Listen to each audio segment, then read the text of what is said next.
Hoy tengo de invitada una escritora sui generis. Es una escritora que, en primer lugar, es neuróloga, es una científica, escribe cosas científicas y además de eso escribe poesía, escribe cuentos, escribe ensayos. De hecho, su libro Barril, La humanidad en su barril, ¿no? En su barril. Es su libro más actual. Es un libro de ensayos, de pensamiento, pensando al mundo actual, la civilización. Estuvimos hablando ahí yo, ahorita cuando nos maquillaban, acerca de mis puntos de vista, que son bastante pesimistas acerca del rumbo de la civilización. Ella es Marcia Castillo y está aquí. Bienvenida, Marcia. Estoy realmente muy contento de encontrarme con una mujer que escribe poesía, que escribe cuentos, que escribe ensayo, que además habla de temas científicos. Me gustaría tanto poder ver eso más, ¿verdad? No sé a ti. Bueno, no nos maquillaron, estamos al natural, ¿eh? Si vamos a empezar con humor, hay que seguir con humor. Sí, sobre todo hablando de Lelutier, que como tú dices, es esa forma tan genial y única e inteligente de hacer humor en estos tiempos donde... Brillante. La inteligencia resalta por su ausencia. Sí, sí, así. Pues sí, este libro es el tercer libro que paro, si se puede decir así, y que doy a luz. Es una colección de 20 ensayos de literatura, ciencia y posmodernidad. Es un panóptico donde yo retrato precisamente desde estas aristas un poco este cambio que se ha dado en nuestro día a día y cómo se van dando todos este dinamismo de la vida, esta disforia mundial que nos confronta día a día, ¿no? Y tratando un poco de manera potable de que la gente entienda. Y son ensayos que no son tan científicos, aunque le ponemos el toque científico, porque naturalmente como neuróloga no podemos tratar esto de una manera puramente coloquial, porque queremos que llegue a todo público. Ahí vamos desde como un péndulo, desde cosas como el síndrome de alienación parental, pero hablamos un poco del síndrome de Diógenes, hablamos de la sociedad sociopática, también hablamos temas como, por ejemplo, el tema de las redes sociales y cómo esto está cambiando la forma en cómo nos vemos a nosotros mismos. Es decir, temas muy eclépticos, ¿no? Ha gustado mucho. El libro en la puesta en circulación se vendió prácticamente en su totalidad, pero está en las redes y estamos reimprimiendo. Qué bueno. Sí, sí, sí. O sea, va por una segunda edición. Ese libro salió en el mes de noviembre. Noviembre, sí. De hecho, desde noviembre me habían hablado para que viniera, pero diciembre fue intenso. Sí. Y yo preferí comenzar enero contigo, entre mis primeras invitadas. ¿Qué papel tú crees que está jugando el tema del mundo digital en lo que yo te decía ahorita, cómo se va desdibujando la civilización tal y como la conocemos? Sí. ¿Entiendes? ¿Cómo tú ves eso desde el punto de vista de neuróloga y cómo lo ves también como escritora de ficción? Pues te diré que sin criticar lo bueno, ¿no? ¿Verdad? Claro. Lo bueno, lo malo y lo feo. Claro. Una vez me invitaron a un coloquio de lo bueno, lo malo y lo feo de las redes sociales. Sí, sí. Porque tal vez hoy por hoy un joven puede conocer a un escritor que no tendría oportunidad de conocer si no fuera... A través de las redes sociales. A través de las redes sociales. Sí, sí. Pero el Reverte es uno así, que tiene mucha... Sí. Y otros. Y tú puedes acceder, por ejemplo, a un artículo del País o de La Vanguardia.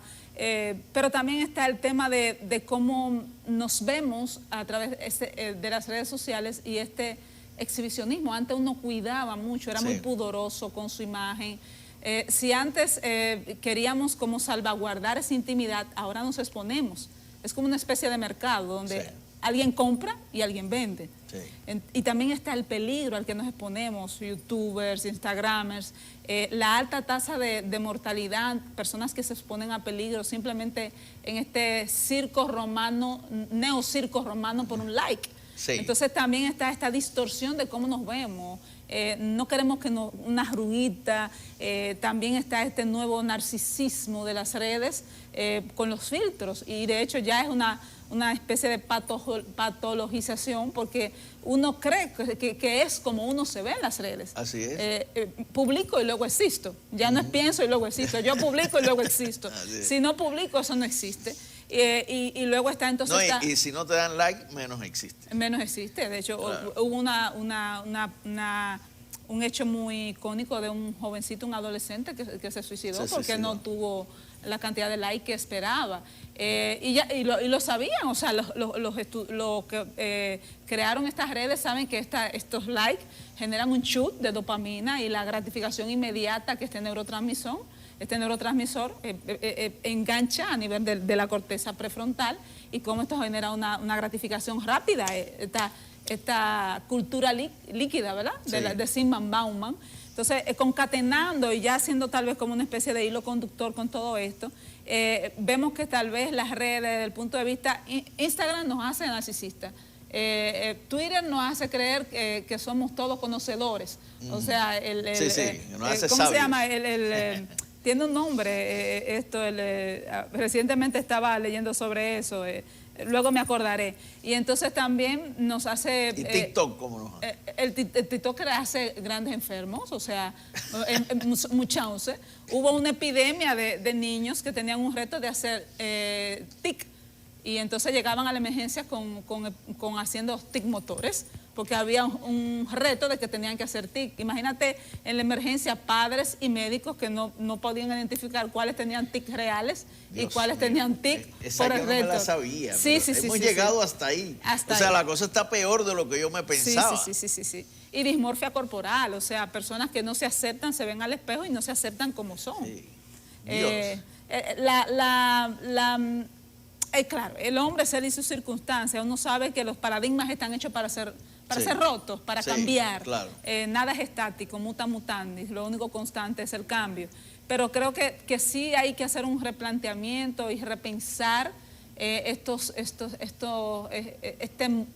envolvimiento, cómo está mordida la psiquis, como hablábamos, de nuestra sociedad. Y ese es un planteamiento que yo también hago en uno de los ensayos.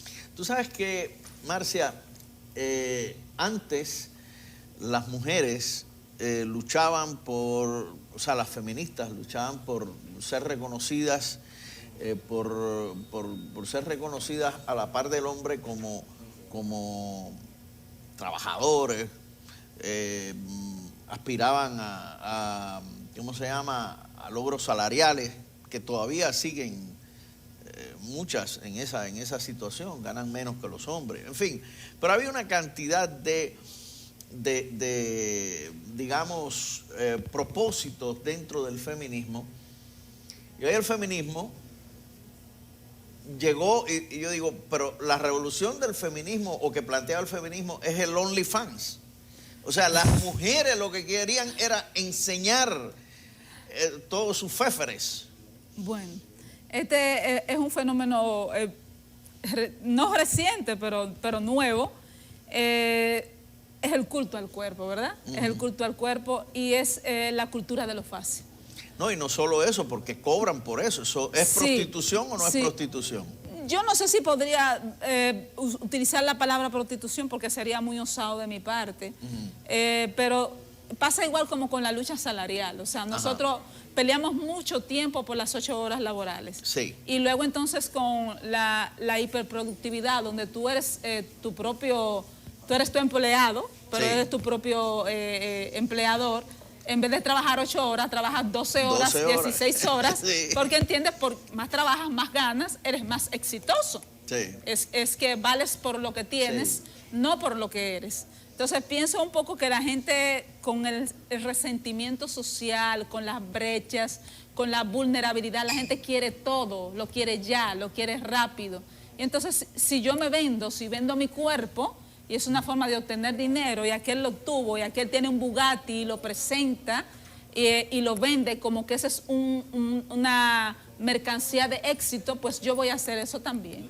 Entonces, esa es la nueva tendencia de que lo que vende el éxito no es lo que yo soy, sino lo que yo tengo. Lo que tienes. Y yo creo que eso también está muy influenciado por el tema de que hay mucho resentimiento, hay mucha falta de educación, falta educar a nuestros niños y a nuestros adolescentes, y eso también yo trato de, donde voy, donde me invitan, a fomentar el pensamiento autocrítico, a fomentar la autenticidad, a que los niños lean más literatura, más filosofía. No es imposible.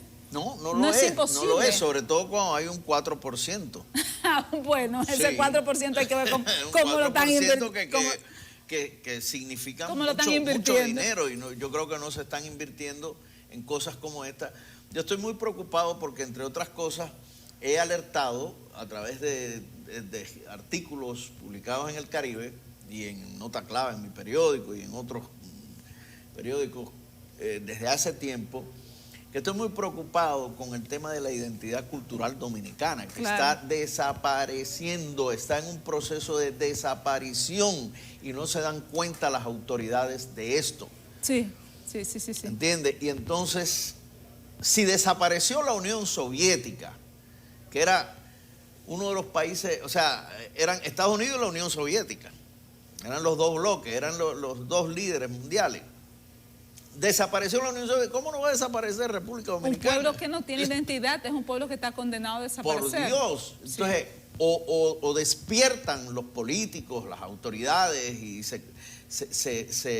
primero, hace mucha falta reflexionar, pero urgente, sobre estas cosas. Los jóvenes no saben quién son. No saben quiénes son, ni les interesa tampoco. Pero mira lo que ha ocurrido. O sea, cuando la pandemia fue cuando más se pegó el dembow, con los teteos y todas esas cosas. ¿Y dónde se oía el dembow? En las casas de los niños bien. Sí. Y penetró a todos los niveles de la sociedad, a los estratos sociales dominicanos. Y hoy día es un monopolio prácticamente. ¿Entiendes? Y el dembow o sea, es una respuesta social todas esas cosas lo sabemos. Pero lo que trae consigo, el mensaje que trae consigo, sobre todo el dembow, es terrible. Sí, sobre eso quiero resaltar dos cosas. Lo que hacen las crisis, todas las crisis, es desvelar las vulnerabilidades. Sí. Fíjate que en el confinamiento se develó lo que era la violencia intrafamiliar, el maltrato al envejeciente, el que los niños que tenían déficit de atención e hiperactividad, que los profesores decían, mire, ese niño es hiperactivo, necesita atención, y los padres decían, no, eso es en la escuela porque él aquí no, pero usted trabajaba 12 horas, usted no sabía. Entonces sí, se vio que había maltrato, depresión, niños que se quedaban hasta altas horas de la noche, ciberacoso. Todas esas cosas se vieron durante el confinamiento. Sí. Resaltar eso. Y lo otro que quiero resaltar también es que tal vez la atomización del ser humano. Sí. O sea, nosotros estamos hechos como un tejido, una cohesión social. Al estar en aislamiento o confinamiento, teníamos tal vez la capacidad de tener dopamina, pero no teníamos oxitocina, el abrazo, la cercanía. Y eso es lo que nos hace a nosotros esa urdimbre social. Esa urdimbre que nos hace ser un todo con todo, esa alteridad que bien decía Levinas, que ese filósofo que era un filósofo que tenía otra forma de hacer filosofía. El yo que soy el otro, el que es responsable con el otro. Entonces eso se perdió. Y cuando bien hablas tú bueno, el dembow viene como una respuesta a una cultura, es cierto. Y a una situación social X. Pero esos grafos neuronales en niños de 3 a 7 años se quedan ahí. Y es lo primero que tú ves en los videos clip que hacen en la 42 y donde sea. ¿Quiénes son los primeros que están adelante? Los niños. Sí, con ropas escolares. Es increíble. Estamos en una situación de urgencia, yo diría, de un SOS hay que lanzar con estas cosas. Y todo el mundo sigue mirando hacia otro lado, lamentablemente. Sí. Mira, Solo voy por café es tu libro de cuentos. Sí, es un libro de cuentos. Brevemente, y bueno, Vasija Rota, un poemario que me lo he leído, me lo he bebido, y te lo agradezco mucho. Me encanta cómo escribes poesía. Realmente me devuelves la credibilidad, la creencia en que es posible que la poesía pues pueda todavía existir un poco más. Y Solo voy por café, ¿sobre qué temas abundas en esos cuentos? ¿Son siempre temas que tienen que ver con problemas del ser humano? Hay cuentos de corte de la psiquis, Sí. los primeros, y algunos, los últimos, son cuentos contados, de Ajá. cuentos orales de mi pueblo. Ok. Sí, de mucha mitografía de mi pueblo, que me contaron Tú eres de Sánchez. Yo soy de Sánchez, Ya. y ahí hay muchos cuentos que tienen que ver con cosas de percepción extrasensorial y demás. Ok. Y aproveché mucho eso, lo disfruté, fue un libro que lo disfruté mucho, pero la mayoría son de corte psíquico. Por ejemplo, el primero, que se llama El hombre de la casa. Sí. Pastillas mágicas, se iba a llamar El hombre de la casa. Es un niño que está sentado en la puerta de la casa y dice: ahora soy el hombre de la casa, como me lo pediste. Juré cuidar a mamá y yo la cuido. Le doy pastillas para dormir, como me lo pediste. Yo leí ese cuento. Sí. Espérate, ese cuento yo lo leí. Dios mío. No sigas. No sigo. Ese cuento es Dios, pero qué fuerte. Sí. Qué fuerte. Está contado de la voz de un niño. De un niño. Que entiende que está haciendo algo bien, pero eso nos hace ver que el niño o el ser humano vive eternamente en la infancia, como decía Kundera. Sí. Y lo dice también Ana María Matute. Lo dice, sí. La eterna niña de los cabellos blancos, como a menudo la gente la llama.